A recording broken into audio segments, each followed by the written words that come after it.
Ladies and gentlemen, time for the first installment of Thursday Coast for the new year. Haven't you missed us? Haven't you missed Marcos? And I pray that all of you, including him, are having a happy new year and had a blessed holiday season in spite of it all. Um, Harriet Tubman used Christmas to liberate people. Mm. She would go and do raids on Christmas Eve and Christmas. So maybe we ought to think like that. We want to liberate ourselves from this fascism and authoritarianism. So think about Christmas not just being about Santa Claus, but even the Holy Family, like Harriet Tubman, had to flee to escape from King Herod. So we should think about it also in that revolutionary and liberation context. Having said that, my brother's here. He is the founder of the largest online progressive community, Daily Coast, and we welcome him back again on Daily Coast. First of all, man, hope your holidays were blessed. And you know what I thought about? Daily Coast, it's itself. How's it doing, and what resolutions do you have for Daily Coast in 2026? What are we gonna do in 2026, man? 2026 is going to be a big year for us. We are launching our new platform in in March, April. Okay. And so and then that'll allow us to also get an app done as well. So we're gonna we're gonna could have done this years ago, but we're finally getting around to it. And I think the app is going to be very, very important. Particularly, it's kind of amazing, Mark, how little I use the web itself anymore. Like it's like the apps are really where it's all the action is at. So there's going to be a Daily Coast app this year. But I also, this is the year we take back the House and the Senate. So I'm really excited just from a coverage standpoint. It's a lot more fun to write stories right now, and it's a lot more fun to read the stories because the world it's shit. Trump is worse than anybody could have ever imagined. We warned people, and it's even worse than what we thought it was going to be. And I mean, Europeans are sending troops to Greenland to protect it. So this is this is where we're sort of at. But also, the Republican Party's fallen apart. MAGAism is turning on itself.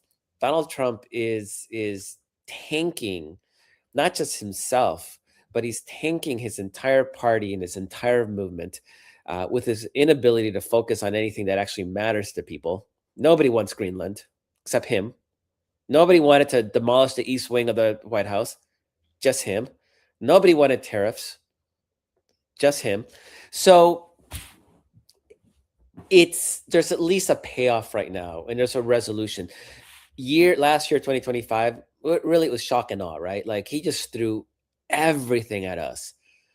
And I gotta say, Mark, people were demoralized, right? We could see it in our traffic stats. And I'm not gonna lie, if this wasn't my job, I would have taken 2025 off from politics. I would have said, you know what? Like, I love my kids, I love my family.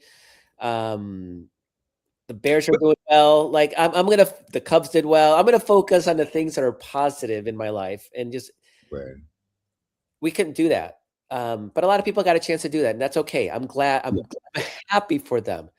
So you and I did a little bit, Marcos. We didn't divorce, but I think we were more measured. Yeah. In our intake, which was healthy because we didn't miss nothing. And they're so predictable. Y'all, I think if Marcos and I stopped watching TV for 3 or 4 days and y'all called and quizzed us about what happened and what he did, we probably could say what he did because it'd be like Groundhog Day with Bill Murray, when he just was on Jeopardy and he kept repeating it because he just does the same thing. And we know what it's going to be. But yeah, go ahead. I'm sorry. Yeah, no, but I mean, if I read a headline that says Donald Trump was racist against Somalis, I don't need to read the story. I know, okay, great. Like join the club of everybody else he's been racist against. Yeah. But I wasn't doing that deep dive. You're right. I'm a little unhealthy on my doom scrolling around ICE agents. Like it's a little bit much. I'm an immigrant, so this hits me pretty hard. But this is different now because now we're the polling right now. Republicans are in worse shape than they were in 2018 when Democrats won 40 some seats in the House. took the Senate, right? It is bleak for Republicans right now. The polling is absolutely brutal. According to Gallup's latest poll from this week, in the fourth quarter of last year, Democrats had a 48-40 advantage in partisan affiliation. 48-40. If you're talking 8 to 10 points, 6 points, like it's going to be a wipeout. We're going to take the Senate. Like the Senate should not be in play. The Senate is in play. Today, I'd still say that Republicans are favored in the Senate, but it's in play. So there's a difference, Mark, between having to read and consume the news and just be like, oh my God, Trump did another horrible thing today. Like, can you believe it? And now we're like, every horrible thing Trump has done, the American people are repelled by it. Every election we've had, Democrats have dramatically outperformed, often by double digits. And guess what? We got November coming up, and Republicans and Donald Trump don't have a solution to get their shit back on track because Donald Trump is utterly incapable of doing the things that they need to do to be able to win. So you saw his affordability tour. He went off and ranted about Greenland. Like he cannot focus on the things that people care about. He won on a fluke because people believed him when he said that he was going to lower prices on day one. Right. He can't even pretend to care about that, Mark. Right. And people notice. People notice. His numbers are worse now than they ever were during his first term. Yeah. It's bad, and you're right. He can't focus. It's really clinical, and I think one of the most clinical things we've seen in the past 24 hours. He wants to invoke the Insurrection Act now. Yeah. And he pardoned the insurrectionists. Yep. On J6. Oh. I mean, if that isn't revelatory to people, I don't know what is. I mean, him saying that it was justified for ICE to murder an American citizen in her car because she was disrespectful to law enforcement. Now that's a new standard. It's a death penalty to be disrespectful to law enforcement. When obviously we know what we saw on January 6th and how he pardoned everybody, and what was it? Hundreds of policemen and Capitol Hill security personnel were hurt during that insurrection, and they're going to cry about being disrespectful to law enforcement. I mean, they're fascist, Mark. I mean, we've always used that word, and maybe at some point there was some hyperbole to it, but there isn't anymore. Yeah, he is fascist.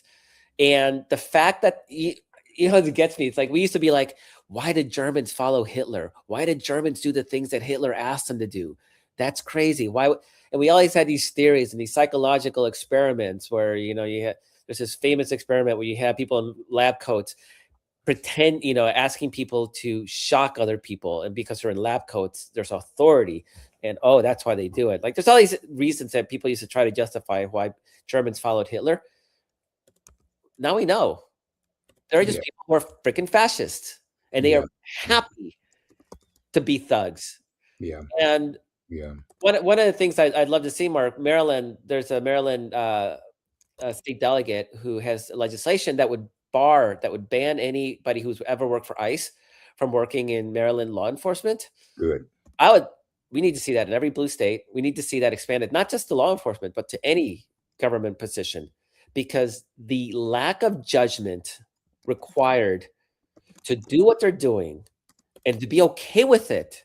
Yeah. And to go back to work. I mean, you see the videos, Mark. They're going into restaurants and everybody's yelling in schools and people are yelling at them to get out. Like to walk into a place where you so clearly you're not wanted.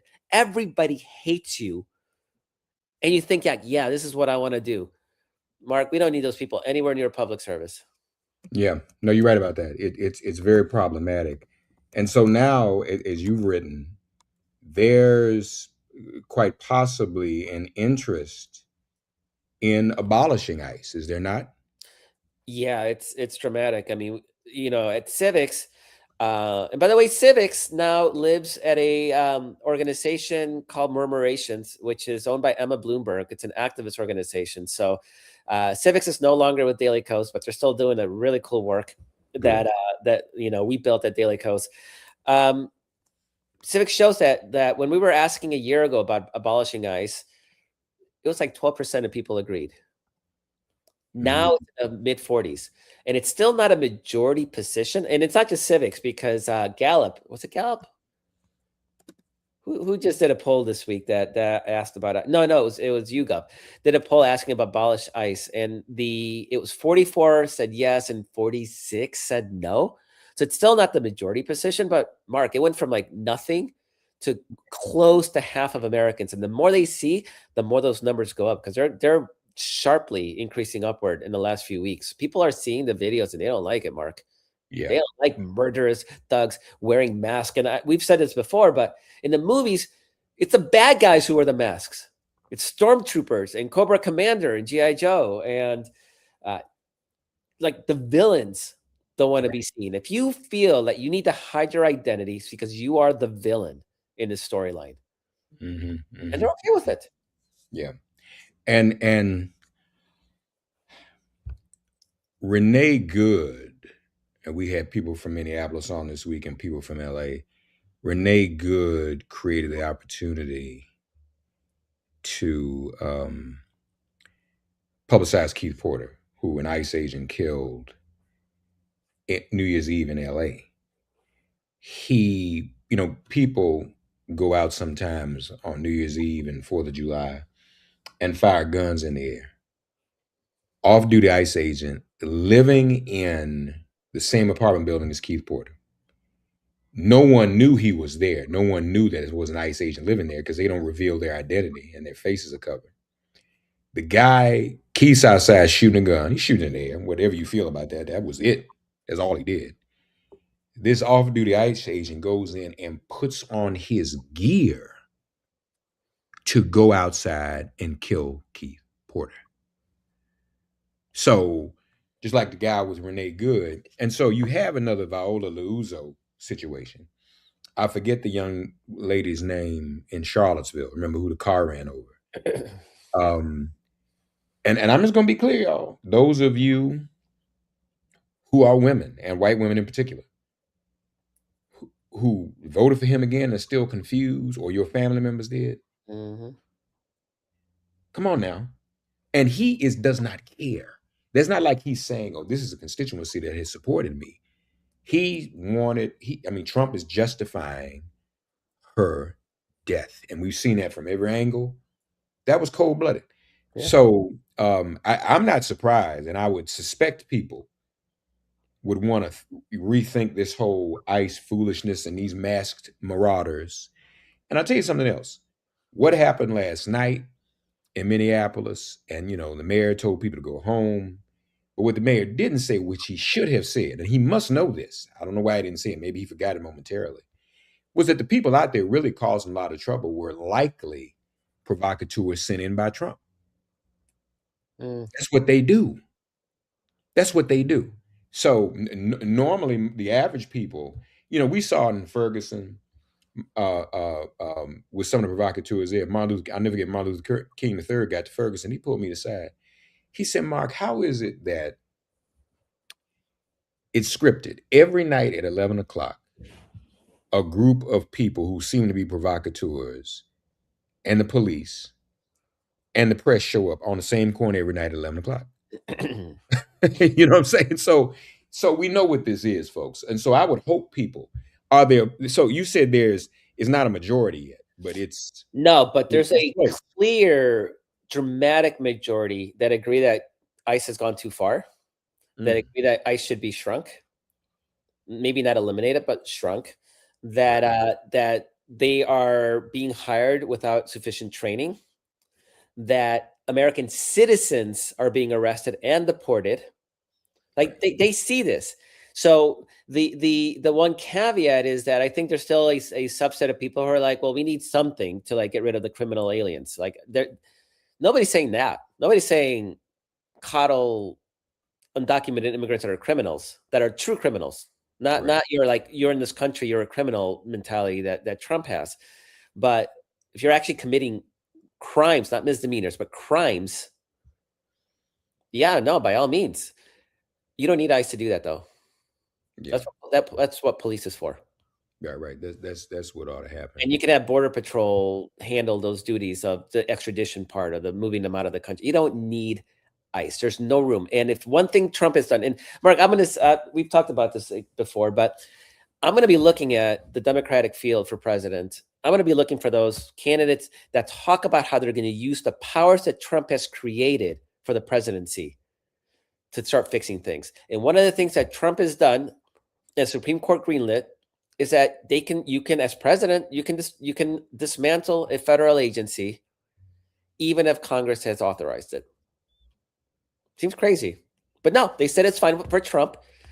Democrats need to do that with ICE. And then they can transfer the law enforcement part to another agency. Mm.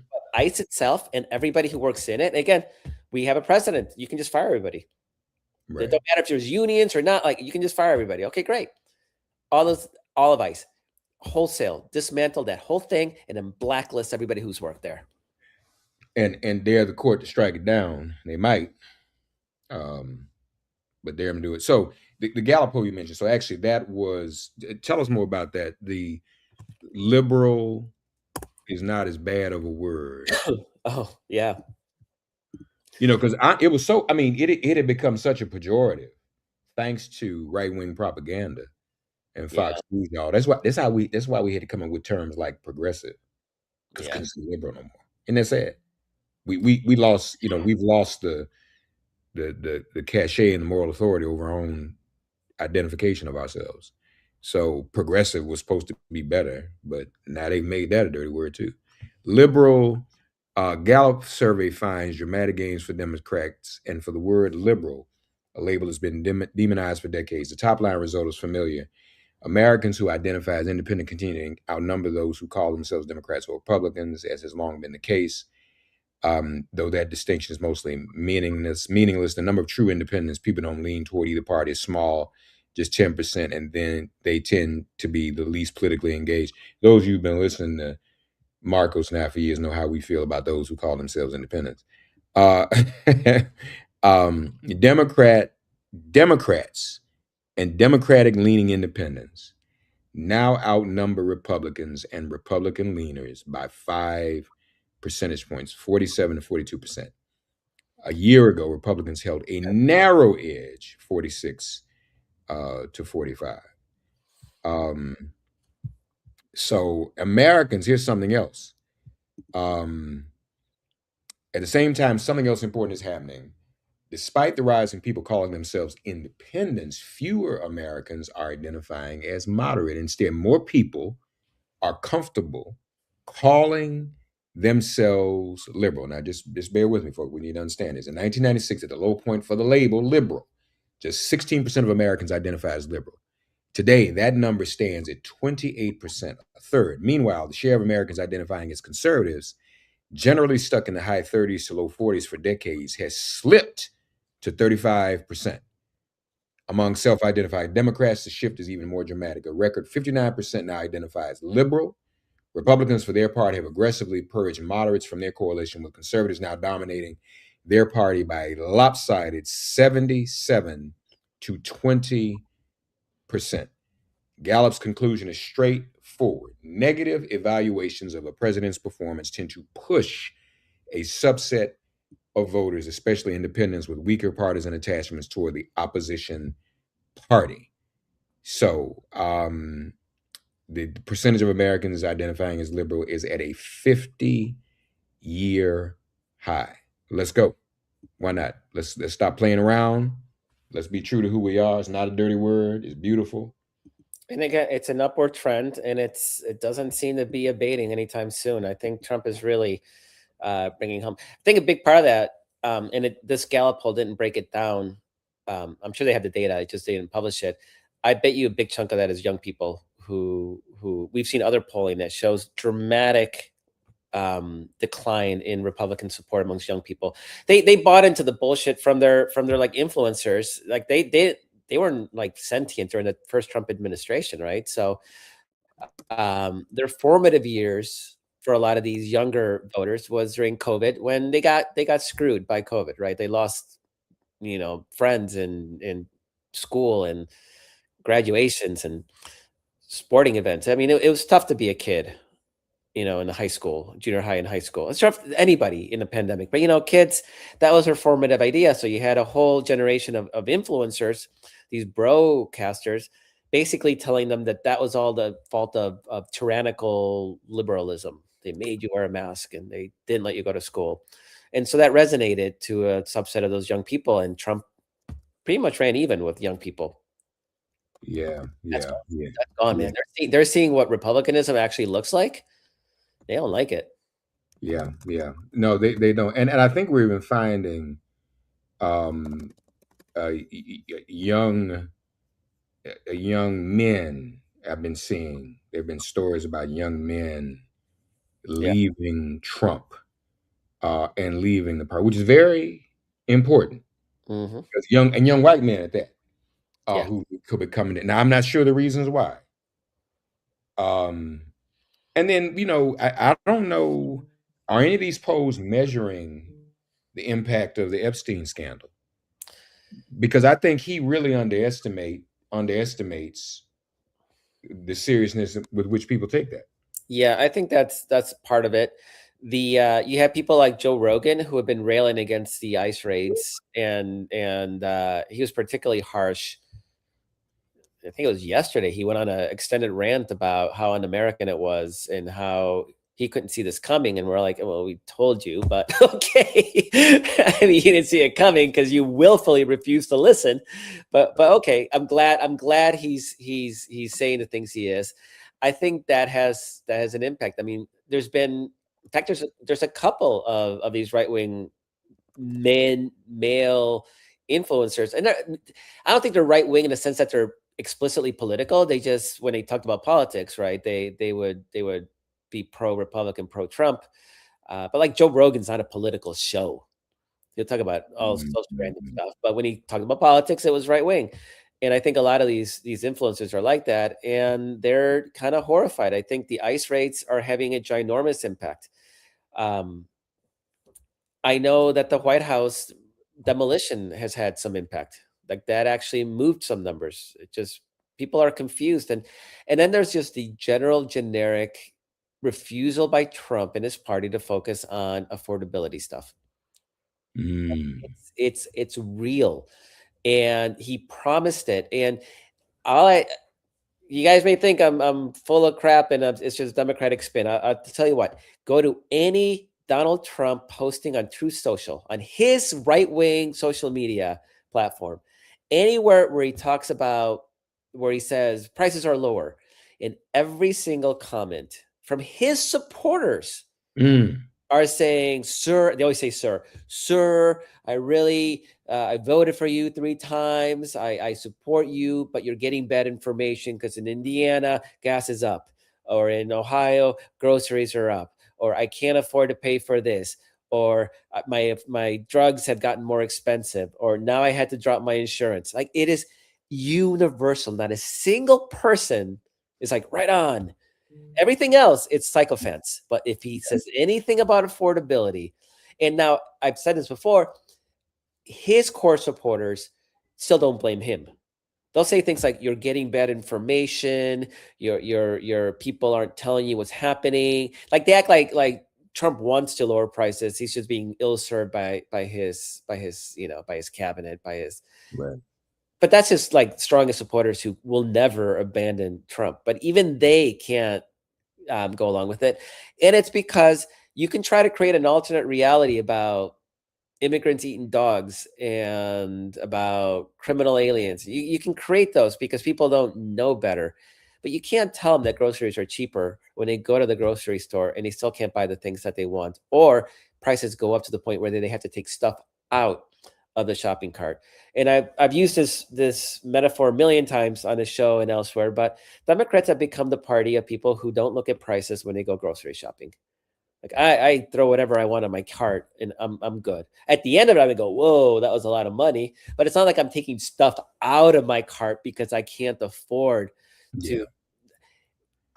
People Right. that voted Trump, they're if those prices are up, they're literally taking stuff out of their cart because they can't afford what's on there. So Trump going on and saying prices are lower is deeply insulting and it's gaslighting. And one of the biggest mistakes, if not the biggest mistake Joe Biden did, and Kamala Harris by extension, is that we sat there and told people that the economic indicators were fine. Lowest inflation in the free world, in the industrialized world, and uh, joblessness is at a all-time record low. Like if you looked at the data, the economy looked pretty good. But people are squeezed, Mark. Just because they have a job doesn't mean they can afford things. Sometimes No, they have two jobs, and then they got to do ride share to make ends meet. And that was the mistake that our ticket did in 2024, is that we did not acknowledge that real pain that a big part of our population, not core Democrats, we Kamala Harris won people making over $100,000 a year easily. She lost those making $50,000 or less by a pretty significant margin for the first time ever, particularly whites. Like black people making less than 50, but like white people making under 50, like Trump won them by like 30, 40 points. It was a right. blowout. And Trump is making the same mistake today. Everything's good. And the stock market record high. It's like if you're taking stuff out of your shopping cart, you don't got anything in the stock market. Like, and these people are genuinely hurting. And this is why Mamdani won. That's why he went from like 2% in the polls to winning the mayoralship in New York City comfortably, beating it Como twice. Yeah. That's why he did it. And that's what Democrats are going to do. And Trump doesn't know what to do about it, right? One day he calls it a hoax. Then he's like, thanks to me, credit card rates are only going to be 10%. It's like, no, you can't do that. You can't decree it. Like, if you're serious about it, get your team in Congress to actually do legislation and sign it. He doesn't care. Like, he doesn't actually care about it. He just wants to. He thinks he can keep creating that alternate reality, which has worked so well for him because he has those sycophants that would look the other way if he murdered somebody on 35th Avenue. That's not happening with the economy. He can't do it. Biden couldn't do it. Trump can't do it. And the more he tries, the angrier they get because they feel that they're being gaslit. And you know how people Yeah. are when they're getting gaslit. Right. No, it's not working. And let's throw in healthcare first of the year Yeah. and these higher deductibles that you've got to meet. And if you haven't met the deductible, you can't get your medication. Mm-hmm. I'm talking about myself too. That's Mm-hmm. real. Yeah. So, I'm negotiating that, but there's just nothing. There's no answer for it. So something that doesn't work. I went to Gallup, and a couple things, folks. I couldn't remember her name. The martyr in Charlottesville. The guy drove his car into the crowd, killed her. Heather Heyer. That was her name. I wanted to say her name. Renee Good, Heather Heyer. Say his name, Keith Porter. And there were a number of ICE deaths last year that just weren't covered. Now, Gallup does not break down those who identify as liberals by age, but they do break down those who identify by a certain party identification. Gen Z, those are those born between 97 and 2007, like Marcos and me. They are only 17% Republican, 27% Democrat, but 56% independent. Millennials, 54% independent, 24% Democrat, 21% Republican. All right. Marcos and They I didn't, are, but they didn't break down the independents because, as Gallup admits, they lean one way or the other. They yeah, say they're independent because they don't like the institutions themselves, right? Like, right. Democratic Party's awful, but they're going to vote for Democrats.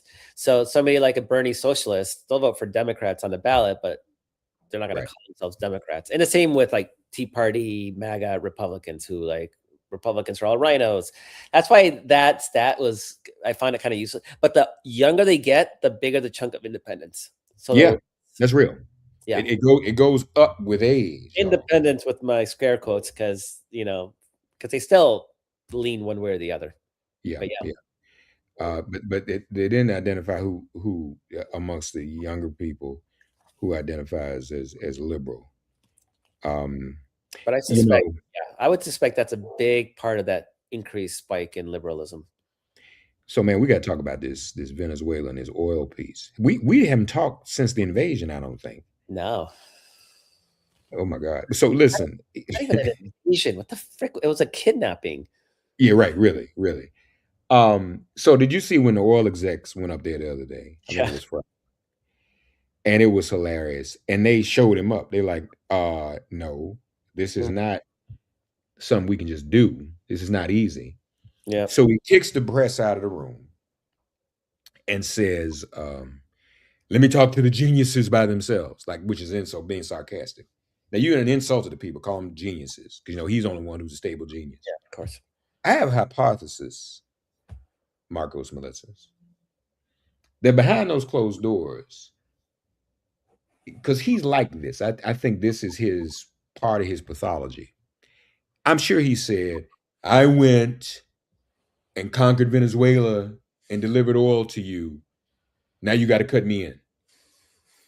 Now, what most people don't think about is, and this makes perfect sense, for those oil execs, they want prices where they want them. If you create an oil surplus, the prices that we pay for gas have to go down.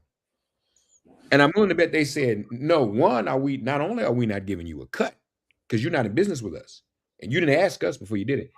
Two, you're not helping our bottom line with what you're doing. Yeah. So, but that fool asked for a cut. What he doesn't do. He's not magnanimous. Why would he do something for oil barons just for the sake of doing it? He wants a cut. All right. And I mean, I think we need to think about it that way. And I would even step back from that, because this is all theater, and this is what those oil executives knew, right? Because the U.S. does not run Venezuela. We have not conquered Venezuela. The same regime that was in power before are exactly the same people in power today. It's a vice president. Yeah. No, nothing has changed. Trump walking around like, I'm now the president, acting president of Venezuela. No, you're not. No. No, you are not. There's one person, if you want a regime change, that had credible claim to the presidency, and that's the person who won the last election, whose name escapes me in the moment. But Trump has no interest the in her. Nobel Prize winner. Was that her? Yeah, that was his Nobel Prize in his mind. So exactly, her. She has a claim. You want a regime change, and he's not even asking for that. There's no regime change. So those oil executives basically said, nothing has changed in Venezuela. It makes no sense for us to invest there. And folks, to be clear, the defense minister and the minister of interior run a lot of stuff. They still do, and they still have paramilitary wings. Mm-hmm. And if we're talking about, I mean, he pardoned. Who was it that he pardoned? The Honduran president, yeah, that's who it was. Yeah, the biggest drug runner in the hemisphere. And little Marco's family has been involved in drug trafficking. So, and one of the charges against Maduro had to do with one cartel, and they had to drop that charge in court because he had nothing to do with that. And that cartel was one that was actually 60 Minutes revealed years ago was set up and run by the CIA. All right. Maduro is a piece of crap, right? He is a murderous tyrant. His government is absolutely the worst. No love lost for him. This is not how you do it. They have no case against him. I would not doubt that the guy is knee deep in drug running, because this is kind of the story of Latin America, unfortunately. They're so incompetent they can't even make that case in a preliminary filing in court. I don't know what do they charge them in the end? Some weapons charge that has nothing to do with Venezuela. I mean, it's absolutely absurd. There's a very real chance he gets acquitted, because there's that incompetent and that ideological. This is not how. Like, if you're going to go in and regime change the freaking regime. They didn't even do that. Right. What but did see, they do? We had, let me tell you something, Marcos. We had Malcolm Nance on, and we're at almost 1 million views, and he made a very significant point. And I'm not saying that's a reflection on Make It Plain being the greatest show, but it goes to show people are starving for different information other than propaganda. And what Malcolm said was that he cut a deal with the rest of the regime for this theater act. They gift wrapped Maduro for him. I don't doubt that. Sounds, yeah. And those guys, he talked about the corruption of the defense minister and the interior minister. The interior minister, not the defense minister, runs a whole paramilitary wing. Yeah. And so it's and then you got Maduro. What does he know? He's giving thumbs up in Yeah. the mugshot. Yeah. So if you're an oil executive, literally nothing has changed. Right. You're right. So what's there? Who's going to enforce? Yeah. I don't even think Trump can offer those oil fields to them because he doesn't run them. The US, there's no boots on the ground. There's no occupying force. Yeah, just total theater. The vice president, he's not swearing fealty to Trump. It's all theater. Yeah, you're right. For what? Lastly, and I will say one thing. Okay. In right-wing circles, people are questioning that. So when you talk like all the little death by 1,000 cuts, they're like, what's MAGA about Venezuela? What's MAGA about Greenland? What's MAGA is in Make America Great? Like, why is he so fixated on these things? What's MAGA about his obsession with Putin? It's not. And you're arguing for a peace prize and you're bombing everybody. Yeah, and the threatening war against Iceland. But yeah, you're gonna get it. I wish he truly wanted that peace prize. I still wouldn't think he deserves it, but then at least you'd be like, okay, I'm not gonna be this tyrannical bully. The Supreme Court had to tell him to stop sending National Guard forces into cities. Thank the freaking God. Yeah. That was a huge victory. The Supreme Court's like, no, stop being a tyrannical thug. Now he's threatening Greenland. He bombed and kidnapped a foreign leader in Venezuela. No, he's not getting a peace prize. But can somebody tell him, like, sir, remember that peace prize you really want? Maybe we may want to act peaceful. Yeah. Maybe. Yeah. Lastly, how is Minnesota qualify for the Insurrection Act and not January 6th? I mean, that is, and it's at some point, I think also with the covers, the emperor has no clothes. The clothes are falling off of him, even with the Epstein, because I think after a while, people begin to see, wait a minute, is all of this to distract us from Epstein?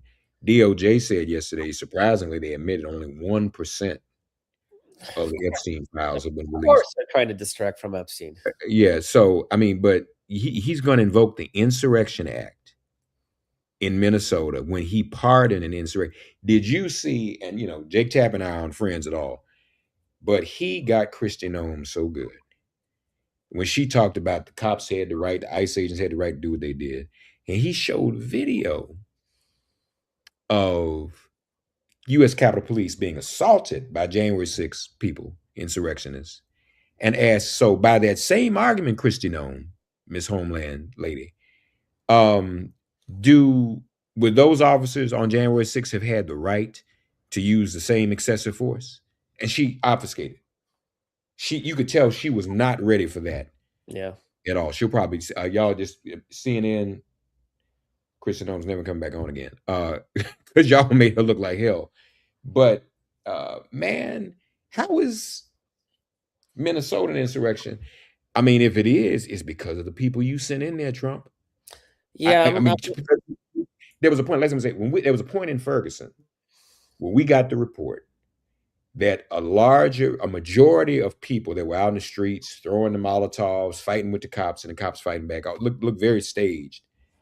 A majority of them weren't even from Missouri, right? And we couldn't account for them. Mm-hmm. So I just want people to understand that's the way these things go down. I mean, I was really heartened by the Supreme Court's ruling on the National Guard stuff because that starts showing that at least, and it was not close, it was 6-3. Even the conservatives on the court, aside from the sycophants like Alito and Thomas, they're realizing that this administration has gone too far and I would hope that any Insurrection Act declaration would similarly be treated by the Supreme Court, because it's more and more obvious that there's a playbook. Trump has been gunning for this. He didn't get it in LA. He didn't get it in Portland. He's finally getting it in Minnesota. And I've never bought into the theories that there's some unified effort to get the Insurrection Act to cancel elections in November. But he's doing everything possible to prove me wrong, right? He's doing his damnedest to prove me wrong, and so he needs to be stopped. And Mark, I don't understand. I got to tell you, I don't understand how Republicans can sit by and watch this. I mean, just the Iceland stuff.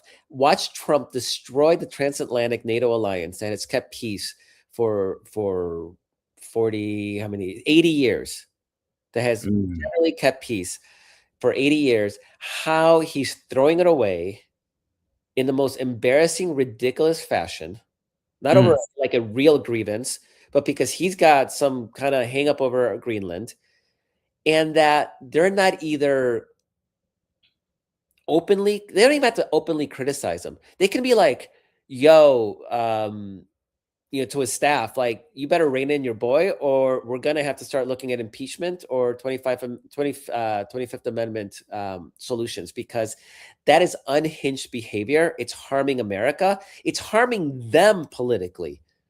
And yet they're sitting there doing nothing about it. They're afraid. Afraid of what? You might lose an election. Who gives a crap? You care about your country? Yeah. Because you're going to lose some election anyway. He's breaking it, y'all. I don't know if anything is going to be. I don't understand how his own party isn't quietly trying to get him to shut the frick up, because they still hold the White House for 2 years. It's not like 3 years. It's not like they lose the White House. Right. Have JD. I mean, JD's horrible, but we'd have troubles with JD. But like, Trump is actively tanking everything. We saw those Gallup numbers. These are 48-40 partisan affiliation right now, Democrat, Republican. That's a wider margin than in 2018, when Republicans got utterly obliterated during Trump's first midterm election. It's going to be worse. Right. All those districts that they've redistricted, they're going to lose some of those.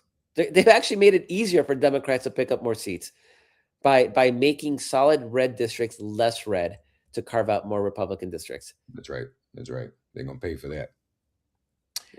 Marcos Melitza's Daily Coast, y'all, the founder. Follow Daily Coast if you're not already. When will we see the app, Marcos? The app is probably going to be hopefully like summer, fall, but the new version of Daily Coast is coming out in March or April, and on a modern platform. It's going to be great. I'm so excited. And are your colors and your branding going to change and all that? Colors and branding don't change. That's okay, good. Daily Coast is orange. You don't have to change this. This is still great. Yeah, I was so envious of Marcos and his son. They were at the Bears game against the 49ers, right? Yeah, the Niners game here in San Francisco. And man, your team gives plenty of heart attacks. That last game, all season, Mark. Yeah, I know. Coming back, yeah. I mean, I'm happy for him. I admit, folks. We were joking before the show. Marcos said something, and it was a grammatical error. My grandmother was a teacher, a Head Start teacher, and I told him if she had heard him say that, he wouldn't be allowed on the show today. I'm like, more better. but then I opened the show talking about Christmas and Harriet Tubman and the Holy Family, Jesus, and then Marcos said the world's going to shit after I talked about Jesus. So she definitely would have. But I don't mind. Happy New Year, my friend. Enjoy the pictures with the kids and everything, y'all. Let's try to make it more better in 2026, y'all. We've got to stay together. Don't give up. Oh no, we got to kill them dead. Yeah, and we have to be vigilant. Like I said, Harriet Tubman went back every Christmas for her loved ones and the love. She didn't stop. She didn't get despair. So if back then in the worst of times, didn't nobody have nothing. If they didn't despair, yep. Why should we? How can we? We can't be that weak. We Yep. have all these creature comforts. We should be even stronger because of all the creature comforts we have. And they have no television, no Netflix, no ability to scroll on Instagram like that. Harriet Tubman would show up and say, let's go. And frankly, anybody who got scared, well, I don't want to go. I might have to tell Massa. She shot him. All right. So I'm not suggesting any of y'all shoot people. but we gotta stay in it, y'all. This is the and let's make the lives of Keith Porter and Renee Good not be lost in vain. Yep. All right. Not be lost in vain. What Dr. King's theory, the old spiritual. If I can help somebody along the way, then my living will not be in vain. Let's make that our vow in 2026. Marcos, appreciate you, buddy. You too. Thanks so much. Happy New Year's to everybody.